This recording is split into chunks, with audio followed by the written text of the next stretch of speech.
நம்ம வாழ்க்கையில எவ்வளோ தடைலாம் இருந்தாலும் நமக்கு சப்போர்ட்டா இருக்கிறவங்க நம்ம கூடயே இருந்தது அதுவே பெரிய பலம். அப்படி என்ன இருந்தாலும் யோசிப்பீங்க. ஏன்னா 2 நாளா பையனுக்கு உடம்புக்கு முடியலன்னு நல்லாவே தெரியும் உங்களுக்கு. அதையும் தவிர்த்து ஒரு கஸ்டமர் எனக்கு ஸ்டிச் பண்ண கொண்டு வந்திருந்தாங்க. சரி நம்ம இருக்கிற அவஸ்தைக்கு நம்ம ஸ்டிச்சிங் பண்ணா ஏதாச்சும் நமக்கு ஹெல்ப்ஃபுல்லா இருக்கும்னு சொல்லிட்டு நான் வாங்கி வச்சேன். அது முடிஞ்சது அப்புறம் தான் தெரிஞ்சது. ஐயோ! பையனுக்கு முடியலையே எப்படி நம்மளால இது ஸ்டிச் பண்ண முடியுமான்னு யோசிச்சுட்டே இருந்தேன். அப்பதான் என் ஹஸ்பண்ட் சொன்னாரு, நான் பையன நான் பார்த்துக்கிறேன். உனக்குன்னு ஒரு ட்ரெஸ் எடுத்து உனக்கு ஸ்டிச் பண்ண குடுத்துருந்தாங்க.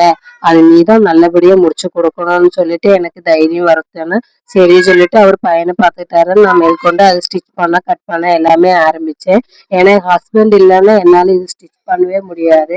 எல்லாத்துக்குமே ஹஸ்பண்ட் ஒரு ஹீரோ. எனக்கும் அதே மாரி தான் என் ஹஸ்பண்ட் பெரிய ஹீரோ.